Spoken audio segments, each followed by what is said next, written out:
and welcome back to the program. Now, Prime Minister Yingluck Shinawatra is on an official visit to Japan today on the heels of a visit by opposition leader Paisal Sricharatchanya. She is there mainly to boost investor confidence in Thailand, and today we discuss the ramifications and consequences of her visit to Japan with our analyst Kun Paisal. สวัสดีค่ะ Kun Paisal. สวัสดีครับ ครับ สวัสดีครับ Now, Kun Paisal, the visit includes an audience with Japanese Crown Prince Naruhito, a discussion with her Japanese counterpart Yoshihiko Noda, a speech given at a seminar, and a visit to Miyagi Prefecture, which was affected by last year's earthquake and tsunami. Now, what do you think of this itinerary compared to Abhisid's itinerary several days ago? Well, I don't suppose, you can compare the previous visit by Kun Abhisid and, the current visit by Kun Yingluck, because Kun Abhisid, of course, was the former Prime Minister and now the opposition leader in the Parliament, whereas Kun Yingluck is the current Prime Minister. So it's going to be quite understandable that the Japanese host will have to accord greater significance, to Kun Yingluck and to Kun Abhisid.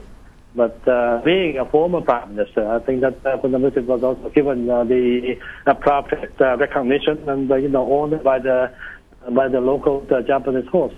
But the two visits could not be compared because officially, the Japanese authorities could not negotiate anything with Kun Abhisid, whereas quite on the contrary, they could negotiate anything and everything, on an official basis with Kun Yingluck during her current visit. Now, Kun Paisal, the Stop Global Warming Association has filed an injunction with the administrative court to stop the construction of the flood dikes. Do you think this will be granted given the high stakes? This is just happened today.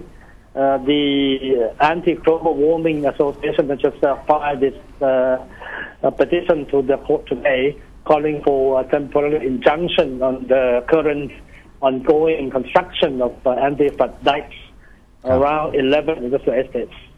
Whether the petition that will be favorable considered and whether the requested injunction will be granted by the court or not is something which, of course, will be decided by the court. And we have to respect the judgment consideration of the court. Correct. But in light of the a new round of petitions, counter petitions, should we put it that way, by the villagers living in the vicinity of key industrial estates.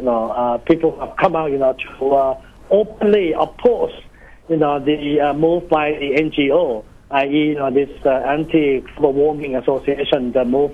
I think that the court may have to consider the petition by the NGO very, very carefully, very, very thoroughly, because I think that's an overwhelming sentiment among the villagers, residents living in the vicinity of the key industrial estates, especially also in the Ayutthaya province, which hard is hit by the recent flooding. Overwhelming sentiments by these people that, the anti-flood dikes construction of this should go ahead, because to them, it is a lot more important, to protect, these industrial zones and so that, their livelihood could be ensured also, because most of these people, they work, in the industrial estates, and therefore, the livelihood depends very much on the well-being of the industrial estates. So in light of these counter-protests and counter-petitions by the local residents, I think we have to consider the issue very, very thoroughly, and I think that it's going to be a tough one. And again, we should not prejudge anything. I think it's probably sufficient to say that it is going to be a difficult decision by the court, and I think that the court will probably have to take into account the sentiments of their local villagers as well. Now, at the same time, the Stop Global Warming Association has also filed suit for negligence of duty against several relevant government agencies. How are the Industrial Estates Association of Thailand and other agencies going to counter both the request for an injunction and the suit? I think the possible way out, which should be, I suppose, beneficial to all sides concerned, would be, a decision, instruction by the court, for the respective agencies especially the Industrial Estate Authority of Thailand in this case, as its private sector counterparts. The operators of these estates, as well as some of the major factories in these estates, to try to implement necessary measures to mitigate, the sort of adverse repercussions to communities in that vicinity in case there's another serious flooding this year. And I think that should be the most appropriate way out, because in any case, the Industrial Estate Authority and as the operators of these industrial estates, they have to comply with the laws anyway.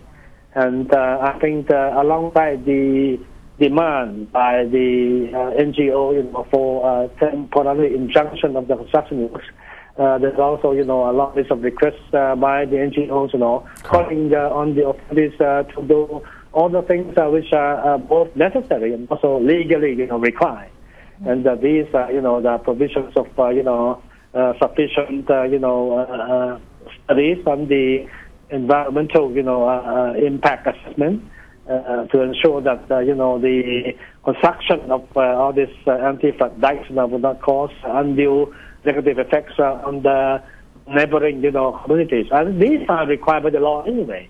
And I think that instead of ordering that halt to the construction of these anti-flood dikes, I think that the court may choose to instruct the respective authorities to try to do things in compliance with the law, which I think is going to be good and for all parties concerned, and not undercut, would undermine the current attempt by the Prime Minister to restore confidence among the Japanese investors. Kun Paisal, how does it look to the international community to see that the opposition leader, Kun Ramifications, visited Japan ahead of the Prime Minister with the similar objectives? Does this discredit or boost the image of the Yingluck government? I don't think that is cause for any serious concern. I mean, the visit came about because of the sequencing of the timetable. You see, I believe that the invitation for the visit has been there pending quite some time, and it's just a matter of the exact timetable of the visit falling in place, and thereby endeavoring to go visit Japan.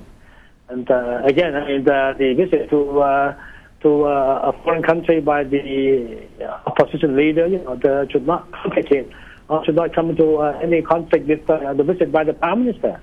So I think from the international standpoint, I don't see any serious problem coming up from the previous visit by the current visit by Kun Yingluck. I think that from the standpoint of international diplomatic practice, there's nothing wrong with that.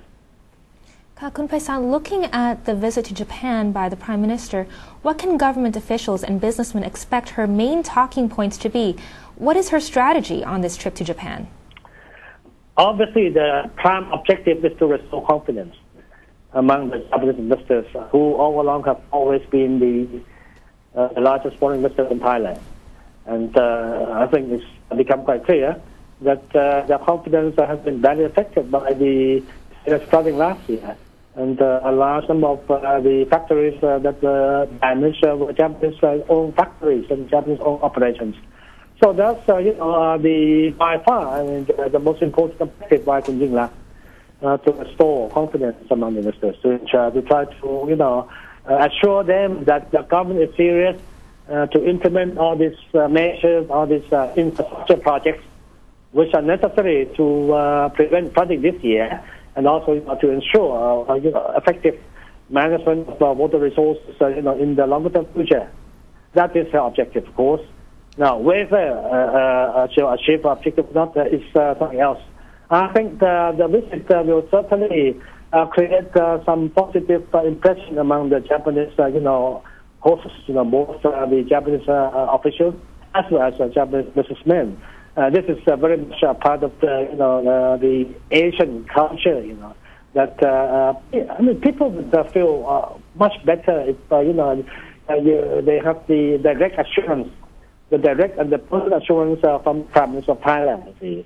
But then I think that the confidence will not be fully restored until such a time when these verbal assurances by Kun Yingluck are translated to concrete action. You see.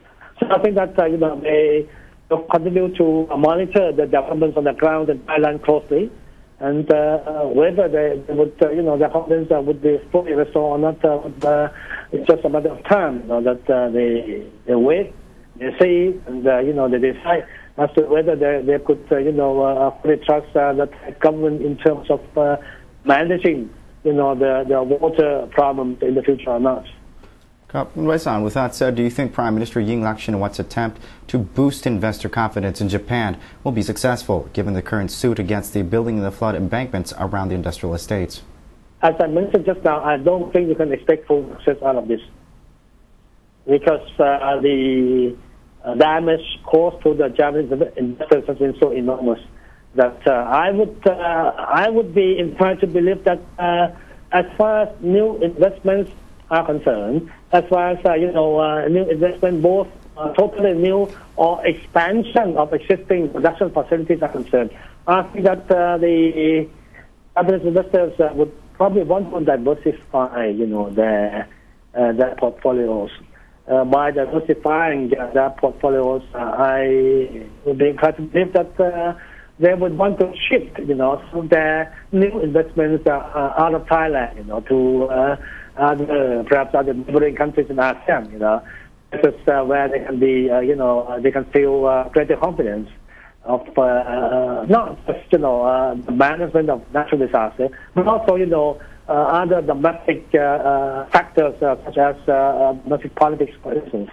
So I would be inclined to believe that, they would want to, instead of fully investing in Thailand in the future, they would probably want to invest some portions in Thailand, at the same time, diversify some other portions to other countries in the region. Other countries being a combination of both countries on the same industrial development scale as Thailand, like Indonesia or Malaysia, and countries on the lower end of the scale, such as Vietnam, Burma, to ensure that the future investments are not too risky, and would not be vulnerable to the sort of damage that was caused to them in the last year. A question in the same vein. Now, some Japanese companies apparently are thinking of moving their operations out of Thailand. What kind of incentives has the government given them to stay, other than guaranteeing that the flood won't affect them as severely this year? I think that to look at this in clear perspective. When people talk about removing or transferring the investments out of Thailand elsewhere, I don't think that's a correct description of what is going on here. I don't think it is possible for the Japanese investors to transfer the investments out of Thailand, because such investments have accumulated over the years and have actually dated back at least 2 or 3 decades, And these have been investments which have been accumulated, have been expanded over the years, and they have become so extensive and so deep-rooted that it is simply not possible to transfer them out of Thailand. Take the examples of, say, the 2 key industries that the Japanese are heavily invested. Auto industry is one, electronics spare parts industry is another. It's not possible for them to transfer out of Thailand. What is possible is something which I mentioned just now, that for future investments, for new investments or expansion of existing facilities, then they may not want to fully put all their money into Thailand. They may put just 50% of their new investment into Thailand, and shift the other 50% elsewhere. Again, to diversify, to ensure that they would not be subject to the sort of risk that they encountered last year. So I think that will be the likely scenario. Well, Kun Paisal, unfortunately that's all the time we have. Thank you for joining us this evening. You're welcome. ครับ สวัสดีครับ